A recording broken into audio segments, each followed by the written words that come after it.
everyone, Evan Walsh here. Welcome to episode 0 of the Reality Check podcast, the place where you go to find out about the good, the bad, and the socially unacceptable. Reality checks happen to everybody. We get them every single day, sometimes more than once. And I think it would be a great idea if we were able to talk about them, laugh about them, maybe even cry about them. But you know, I've had a lot of reality checks in my own life, and I think it's something that we can all probably manage to get through together. So, anyway, with all that being said, perhaps a little introduction about myself so you know who the hell is talking to you. My personal introduction is, born and raised in New Hampshire. I was adopted as an only child, and I was raised in New Hampshire. Until I was about age 6. That's when my parents decided it was in my best interest to move to Massachusetts because better school systems. My mother was a teacher, and my father was commuting from New Hampshire to Boston every single day. God bless that man for what he did for our family.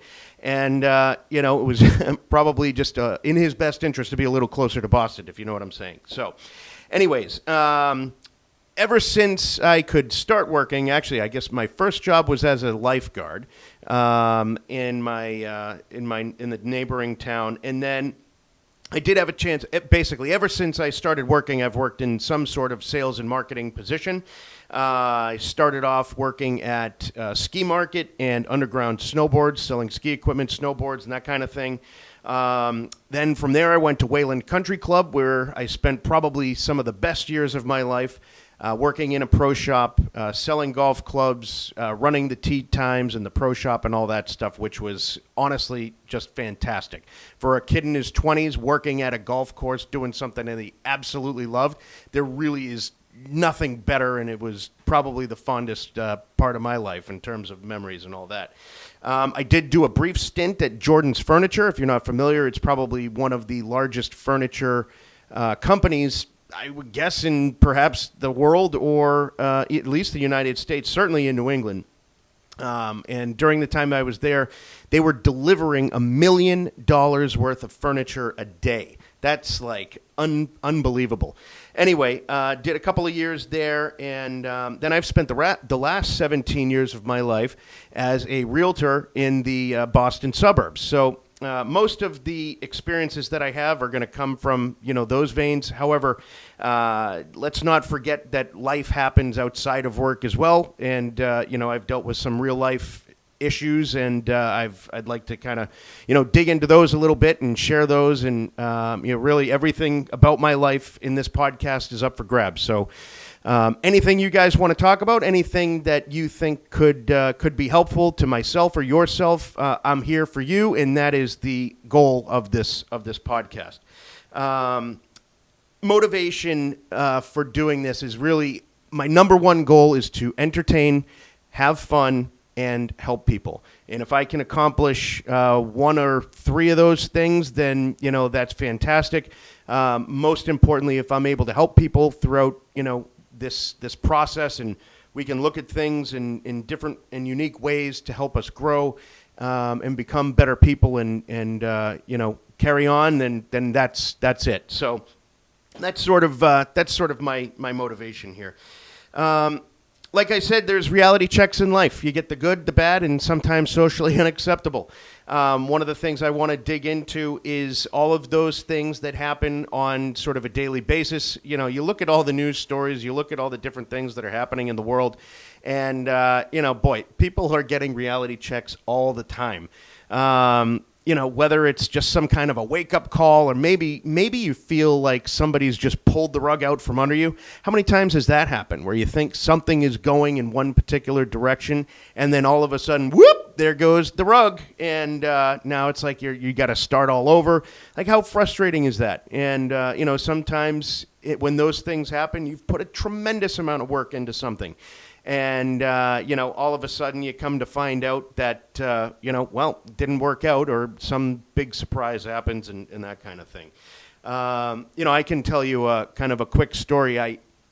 was recently on a listing presentation where I was going into a particular property and I was in competition with somebody else. And typically when I go into these situations, I bring a tremendous amount of confidence. I act as if I know I already have the listing, but without coming across as being presumptuous or conceited or anything like that. But I like to carry myself with this sort of confidence that I'm going to get the job done. I use language and techniques that kind of, bring myself and the person that I'm talking to together. And everything was going splendid, like absolutely perfect. In fact, one of the things that I thought was going to put me over the top was that these folks were having issues with their heating system. So because I know so many people in the business and I like to help out friends and that kind of thing, I had a company, Suburban HVAC, which is located here in our town, and the owner actually lives in my neighborhood. So they are absolutely the best when it comes to HVAC service. So I asked them to do me a favor. Can you get over there? It's an important person, potential client, and I'd love to try and help them out. So sent him over there. He took a look at the heating system. He got the thing up and running, operational. And then a couple days later, I hadn't heard anything from these potential sellers. So I was getting a little curious. I'm like, I wonder why I haven't heard from them. And so, just as a courtesy, I reached out, make sure everything was good with the heating system and all of that. And that's when they informed me that they have chosen to go with a different realtor. Like, let me tell you something. Like, when I hate losing. I hate losing more than I love winning. And if that tells you anything, it is... that's like a shot in the heart for somebody like me. So anyway, I'm very respectful and understanding, and I don't want people to ever feel, awkward or uncomfortable for making that decision. There's a lot of different things that go into it. But the one thing that came up is I'm always trying to better myself, find out, is there something I could have done better? Is there something that I did wrong? Is there any way that I could have potentially won your business? And the response was, this is the first, the response was, honestly, we liked you both so much that we decided to flip a coin. And I didn't exactly know how to respond. But, one could obviously look at that as a negative thing. I choose to look at it as a positive thing. I know it's a stretch, but I choose to look at it as a positive thing, knowing that, look, it wasn't really anything that I did that could have, perhaps changed the outcome. They liked both of the agents. I mean, frankly, most of the agents that I know in this area and the agents that I work with are all excellent, hardworking, dedicated, to their job and their clients. So, not sure who it is yet, but I'm sure that whoever they decided to go with is excellent at what they do, and I can't fault them for that. But at least I was in the running, and I had a 50% shot at getting it. Now, what can I learn from that?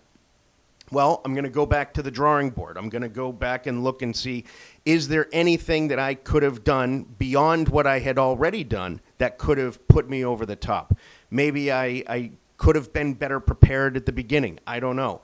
Maybe maybe there's a mistake that I made somewhere along the way that could have perhaps given me an opportunity to work with those people moving forward.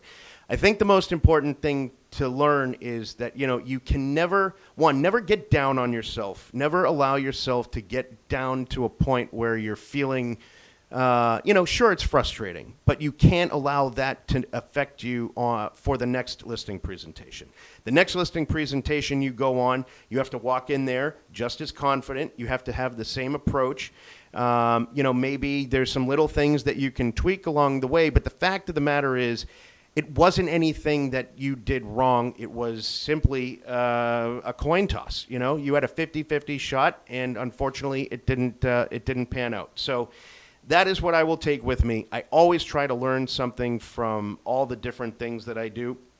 And, hopefully it makes me a better person. So if you can learn anything from that, I think that'll be a good thing. That'll be a good thing for everybody moving forward. So Anyway, let's see what else we have here on the list. There's always a lesson to be learned. I like to look how we grow.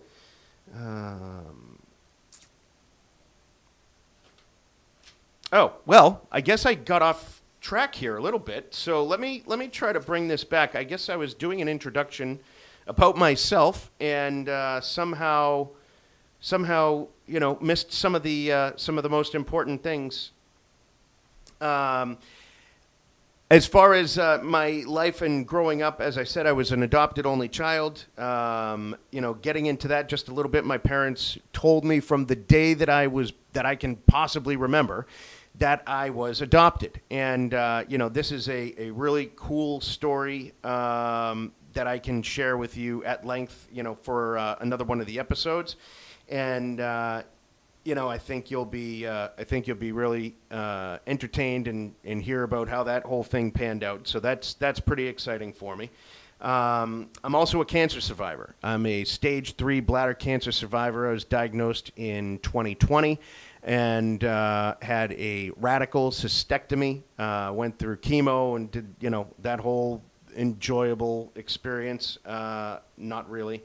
But you know what? I made it through. I persevered. And just another example of no matter how, whatever life deals you, you've got to stay positive. You've got to believe, and you've got to believe in yourself. And you've got to will yourself sometimes through some really, really dark and scary moments. So, we're definitely at some point we're going to get into that whole story and understand, kind of what I went through, and maybe I can help people that are in a similar experience to me.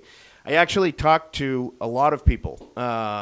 My surgery went so well, and I think just because I've got a relatively positive attitude, and I think people, I would like to think people, kind of like me and like to talk to me and that kind of thing. And I do find it relatively easy to talk, as you're going to find out over the years to come with this podcast. But my surgeon wanted to use me as, I guess, a shining example of how good this procedure can be, and to offer encouragement and inspiration to other, patients that they have that may be thinking or contemplating this particular procedure. And so for the last really 7 years, at least a few times a year, I will get a call from someone or the wife of someone or a relative of someone who will tell me, hey, listen, I've got a friend or I've got a brother, a sister, a husband, whatever, that has, bladder cancer. And they're, obviously very scared. They're in various stages depending on, what their situation is. And, I've openly volunteered to try and help these people whenever possible, just to try and give them some kind of inspiration, some kind of motivation. And it's probably it's probably some of the most important things that I do in my entire life, and I value the opportunity to meet these people and talk with these people perhaps more than anything. Having been there, it's the darkest time of your life. You don't really know what to expect or where things are going to go, and you've got to try and stay above it. And the outcome may not be the same for everybody, but you can't allow that to even enter your brain while you're going through it, and you have to fight. You've got to put your all into it. You have to become a warrior. You've got to, whatever you believe, whoever you believe in, put on the armor of God. You have to get through the toughest time of your life. I think that the part for me that was the worst, I guess, was, when I went in to meet with the surgeon, and they were talking about, the different procedure and different options that I had, and, what their course of action was that was recommended. I'm sitting there. I've got the surgeon there. I have my mother was there. My father was there. My wife was there. And prior to actually going in to meet with the surgeon, I met with one of my best friends, Dave Gill, who I've known since kindergarten. And Dave worked for a medical device company. He had a lot of contacts at Beth Israel in Boston. And he, being the true friend that he is, he did a lot of research for me and talked to the people that, I would potentially be meeting with. So anyway, that gave me a tremendous amount of comfort kind of going into this whole thing, knowing somebody that had already, reached out to people on my behalf and talked with people. So that really set me at ease. And anyway, going in and talking with the surgeon, like I said, this is the worst part for me was that, I knew I had cancer. I didn't know how bad it was. I didn't know how extreme the procedure was going to be. But when he when he mentioned what was going to happen, to have to look across the room in the eyes of my parents and my wife is the hardest thing I've ever had to do in my life. Because I could see the pain and the suffering that news caused for them. And so it was at that moment that I decided that I had to become a warrior. I had to be stronger, and that strength would give them confidence. And, it was, I could not let anybody go into the, super dark abyss of, the bad stuff that could happen. It's bad enough I've got cancer. I don't need anybody thinking anything worse than that. At this point, you know what? I've got cancer. We have a plan. We're going to execute that plan with the best possible staff and medical experts in the world using the absolute finest equipment that's available in probably no better place in the world. If you're going to have cancer, I want to be in Boston. You know what I'm saying? So anyway, just to have to look in their faces and see that I knew I had to do something. I had to raise myself up. I had to be stronger and, give them some confidence in me that I wasn't, I'm not taking this thing laying down. I'm going to fight like hell and I'm going to beat this. So anyway, so that was a really tough time, and obviously everything that came after that was pretty damn difficult too. So, but I love to say, and I tell anybody that I talk to, I'm now coming up on I think it's almost. I guess I'm coming up on 8 years cancer free, which is pretty wild to think about.